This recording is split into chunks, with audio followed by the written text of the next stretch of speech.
આટલા ક્રન્ચી અને ચટાકેદાર ફરસાણના તીખા ગાંઠિયા કોઈને પણ આપો તો કોણ ના પાડે. આ ગાંઠિયાને પરફેક્ટ બનાવવાની બધી જ ટિપ્સ અને પરફેક્ટ રીત મેં વિડીયોમાં બતાવી છે. આ જ રીતે બનાવશો તો એકદમ ટકાટક ગાંઠિયા બનશે. રેસીપી તો ફ્રેન્ડ્સ તમને ગમશે જ, તો સબસ્ક્રાઇબ કરવાનું બિલકુલ ના ભૂલશો. Happy cooking, enjoy eating. આ 1 કપ પાણી લીધું છે. આ વાટકીના માપથી જ આપણે આગળનું બધું માપ લેશું. તમે પણ ઘરે કોઈ પણ વાટકીને માપ તરીકે સેટ કરી શકો છો. અત્યારે ગેસની ફ્લેમ મીડિયમ રાખી છે. ફ્રેન્ડ્સ, અત્યારે આપણે ગાંઠિયાનો લોટ બનાવવા માટે એક મિશ્રણ તૈયાર કરી રહ્યા છીએ. આ મિશ્રણ એડ કરવાથી તમારા ગાંઠિયા ખાવામાં એકદમ ક્રિસ્પી અને અંદરથી એકદમ સોફ્ટ, જેવા આપણે બહારની દુકાનમાંથી લાવીએ છીએ ને તેવા મસ્ત બનશે. હવે આપણે તેની અંદર 3 ચમચી જેટલું તેલ એડ કરીએ છીએ. આ બંનેને આપણે એક ઉભરો આવે તેટલું ગરમ થવા દેવાનું છે. હવે તમે જોઈ શકો છો આપણા પાણીમાં બોઇલ આવી ગયો છે, એટલે કે આપણું પાણી ઉકળવા લાગ્યું છે. એકવાર આપણે તેને મિક્સ કરી દઈએ. હવે ગેસની ફ્લેમ બંધ કરી દઈએ છીએ અને તેની અંદર આ 1/4 ચમચી જેટલો સોડા, બેકિંગ સોડા હોય ખાવાનો, તે જ એડ કરીએ છીએ. આપણો સોડા સરસ એક્ટિવેટ થઈ ગયો છે અને આ મિશ્રણ આપણું બનીને રેડી છે. હવે આપણે લોટની તૈયારી કરીએ. હવે આપણે જે વાટકી પાણી લીધું હતું તે જ વાટકી ભરીને બેસન લઈએ છીએ, એટલે કે ચણાનો લોટ લઈએ છીએ. આને આપણે ચાળી લઈએ છીએ. ચણાનો લોટ વાપરીએ ત્યારે તેને હંમેશા ચાળીને વાપરવાનો, જેથી આવી રીતે તમે ચાળશો ને તો લોટમાં એરેશન થશે અને ગાંઠિયા અંદરથી સુપર ક્રિસ્પી અને સોફ્ટ બનશે. અત્યારે આપણે 2 કપ બેસન લઈએ છીએ અને માપમાં જોઈએ તો 400 ગ્રામ જેટલું બેસન આપણે લીધું છે. હવે આપણે બેસનની અંદર મસાલા કરીએ. અત્યારે અડધી ચમચી જેટલો હિંગ પાવડર લીધો છે. ફ્રેન્ડ્સ, આમાં હિંગ થોડી વધારે નાખવાની. ગાંઠિયામાં હિંગનો સ્વાદ ખૂબ સરસ લાગે છે, તેથી આપણે થોડી વધારે લઈએ છીએ. 1 ચમચી અજમો લઈએ છીએ, જેને હાથેથી મસળીને નાખશું. ફ્રેન્ડ્સ, અજમાથી સ્વાદ તો સરસ આવે છે અને જે બેસન હોય છે તે પચવામાં પણ ઈઝી પડે છે, તેથી આપણે ચણાના લોટમાં હંમેશા અજમો એડ કરવાનો. આ 1 ચમચી જેટલું લાલ મરચું પાવડર છે. અત્યારે મેં કાશ્મીરી લીધું છે. તમે તીખું વાળું લાલ મરચું પણ લઈ શકો છો, પણ કાશ્મીરી લાલ મરચાથી કલર ખૂબ સરસ આવે છે ગાંઠિયાનો. હવે ગાંઠિયાનો સ્વાદ એકદમ સરસ આવે તેની માટે આપણે અડધી ચમચી જેટલું સંચળ પાવડર એડ કરીએ છીએ. નાની અડધી ચમચી લીધું છે. અડધી ચમચી મરી પાવડર એડ કરું છું. મરી પાવડરનો સ્વાદ આ ગાંઠિયામાં ખૂબ સરસ આવે છે. ફ્રેન્ડ્સ, આમાં થોડા મોટા દાણા છે, તેથી મેં ચાળીને લીધો છે. તમારો એકદમ ફાઇન પાવડર હોય તો તમે ચાળશો નહીં તો પણ ચાલશે. ફ્રેન્ડ્સ, આપણે કાશ્મીરી મરચું ઉમેર્યું છે તો તીખાશ તો આવશે નહીં, તો અત્યારે હું અડધી ચમચી જેટલું તીખાશ માટે લાલ મરચું જે તીખું હોય છે તે એડ કરું છું. આપણે સંચળ એડ કર્યું છે, તેથી ફ્રેન્ડ્સ આપણે મીઠું અત્યારે 3/4 ચમચી જેટલું એડ કરીએ છીએ. પાછળથી આપણે ચાખીને એડ કરી શકીશું. હવે આપણે આની અંદર આ જે પાણી પ્રિપેર કર્યું તે એડ કરવાનું છે. પાણી આપણે પહેલા બનાવી લેવાનું અને થોડું ઠંડુ થાય, એટલે કે રૂમ ટેમ્પરેચરથી થોડું વધારે ગરમ હોય તેટલું એડ કરવાનું છે. એકદમ ઉકળતું પાણી આપણે એડ નથી કરવાનું. હવે આ મિશ્રણને આપણે એડ કરીએ છીએ. આ મિશ્રણ અત્યારે થોડું ગરમ હોય, તેથી પહેલા આપણે ચમચીથી હલાવીએ છીએ. ડાયરેક્ટ હાથથી આપણે નહીં હલાવવાનું, નહીં તો આપણે દાજી જઈએ. હવે તમે જોઈ શકો છો આપણો લોટ હજી કોરો છે, તો અત્યારે મેં અડધો કપ પાણી લીધું છે. હું તમને લાસ્ટમાં કહું કે મેં કેટલું પાણી લોટ બાંધવા માટે લીધું. બીજું, આ પાણી ઠંડુ જ છે, એટલે કે રૂમ ટેમ્પરેચર વાળું જ છે. ચણાના લોટમાં આપણે ક્યારેય 1 સામટું પાણી ફ્રેન્ડ્સ એડ નહીં કરી દેવાનું, નહીં તો વધારે પડતો ઢીલો લોટ થઈ જાય. આપણે થોડું થોડું જ એડ કરતા જવાનું. ફ્રેન્ડ્સ, તમને મારી આવી જ ટ્રેડિશનલ રેસિપીઝ પસંદ આવતી હોય તો મારી ચેનલને સબસ્ક્રાઇબ જરૂર કરજો અને બાજુમાં રહેલા બેલ આઇકન પર ક્લિક કરજો, જેથી મારી નવી રેસિપીઝ તમને તરત મળે.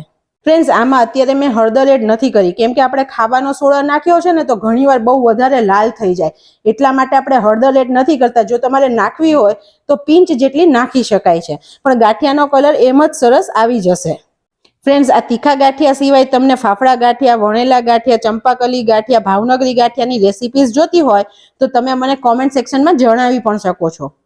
હવે આપણે આમાં થોડું હાથમાં તેલ લઈએ છીએ, જેથી આપણો લોટ આપણને હાથમાં બહુ ચીપકે નહીં અને આપણે તેને મસળી શકીએ. હવે આપણો લોટ રેડી થતો આવે છે. આપણે તેલ પણ બીજી સાઈડ ગરમ થવા મૂકી દઈએ છીએ અને ગેસની ફ્લેમ અત્યારે સ્લો રાખી છે. હવે આપણે હાથને એકવાર સાફ કરી લીધા પછી આપણે તેલથી ગ્રીસ કરી લઈએ અને પછી આપણે લોટના આવી રીતે થોડો ભાગ લઈ અને પછી સરખો કરી લેવાનો, જેથી આપણે જ્યારે સંચામાં ભરવું હોય ને ફ્રેન્ડ્સ, તો આવું કરેલું હશે તો આપણા હાથ પણ નહીં ખરાબ થાય અને સંચામાં ઈઝી રીતે આપણે ભરી શકશું. આપણે બધા જ લોટના આવી રીતે લુવા બનાવી દઈએ. તમે જોઈ શકો છો અત્યારે આપણા લોટનું ટેક્સચર કેવું છે. અત્યારે આપણે આવો લોટ રાખ્યો છે ને આ પરફેક્ટ છે. આપણે આવો મીડિયમ સોફ્ટ લોટ રાખવાનો. જો બહુ કઠણ હશે ને તો ફ્રેન્ડ સંચામાં ગાંઠિયા સરખા પડશે જ નહીં, અને બહુ નરમ હશે ને તો અંદરથી બહુ સોફ્ટ અને કાચા કાચા રહેશે. તેથી લોટ પરફેક્ટ હોવો જરૂરી છે. આપણે જે મિશ્રણ બનાવ્યું તે સિવાયનું મેં બીજું આ 4 થી 5 ચમચી જેટલું પાણી વાપર્યું છે. આ ફ્રેન્ડ સેવ પાડવાનો ગાંઠિયા પાડવાનો સંચો છે. આ સંચો બજારમાં અવેલેબલ જ છે. એકદમ ઇઝીલી બધા જ વાસણવાળાને ત્યાં મળી જાય છે. આને આપણે આવી રીતે ખોલી લેવાનો છે. હવે આની અંદર તમે જોઈ શકો છો 2 કાણાવાળી જાળી છે. આ સેવ પાડવાની જાળી છે અને આ ગાંઠિયા પાડવાની. અત્યારે આપણે આ ગાંઠિયા પાડવાની જાળીનો ઉપયોગ કરશું, જેથી મીડિયમ થીક ગાંઠિયા બનશે. હવે આપણે આ જાળીની ઉપર થોડું તેલ લગાવી લઈએ અને આ તેલ વાળો ભાગ અંદરની સાઈડ આવે તેવી રીતે આપણે જાળીને મૂકી દઈએ છીએ. અને હવે સાઈડ્સ થી પણ આપણે સંચાને તેલ લગાડી દેવાનું, જેથી આપણો લોટ બિલકુલ ચીપકે નહીં સંચામાં. આપણે થોડું તેલ અહીંયા ઉપરના ભાગે લગાડી દેવાનું છે. આ નીચેનો વચ્ચેનો ભાગ છે ત્યાં પણ લગાડી દઈએ. આ બધી જગ્યાએ ફ્રેન્ડ્સ લોટ ખૂબ જ ચોટે. તેલ લગાડશો તો આપણો સંચો એકદમ સરસ રહેશે. આપણે લોટનો જે લુઓ બનાવ્યો તેને આપણે સંચામાં ભરીએ. આવી રીતે કરવાથી ફ્રેન્ડ્સ આપણા હાથ અને સંચો બિલકુલ ખરાબ થતો નથી. અત્યારે અડધો ભરાયો છે, હજી બીજો પણ આપણે એડ કરીએ છીએ. આપણે ઉપર સુધી તેને ભરશું. અત્યારે આ પ્રોપર ભરાઈ ગયું છે. હવે આપણે આ સંચાને બંધ કરવાનો. આવી રીતે પહેલા અંદર નાખી પછી આ ઢાંકણું છે તે નીચે ઉતારી દેવાનું. આપણે સંચાને ભરી દઈએ ને પછી આવી રીતે કોઈ પણ ડીશમાં મૂકવાનો, જેથી આપણું પ્લેટફોર્મ છે તે ખરાબ ના થાય. કારણ કે ચણાનો લોટ સુકાઈ જાય પછી પ્લેટફોર્મ સાફ કરવું બહુ અઘરું છે. હવે આપણું તેલ ગરમ થયું છે કે નહીં તે ચેક કરવા માટે આપણે લોટનો થોડો ભાગ આવી રીતે નાખવાનો છે. તમે જોઈ શકો છો ધીરે ધીરે ઉપર આવી રહ્યું છે.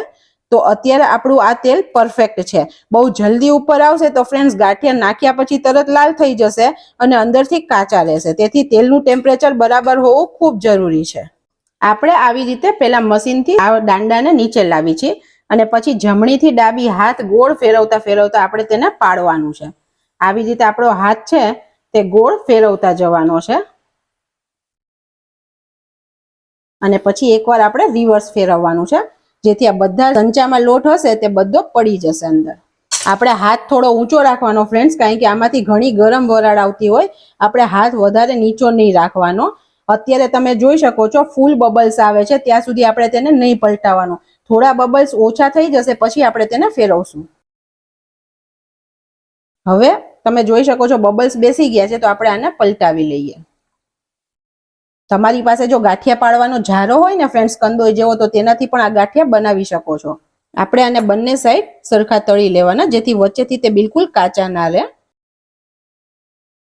ફ્રેન્ડ્સ તમે જોઈ શકો છો આપણા ગાંઠિયાનો એકદમ પ્રોપર કલર આવી ગયો છે. તો હવે આપણે આને કાઢી લઈએ.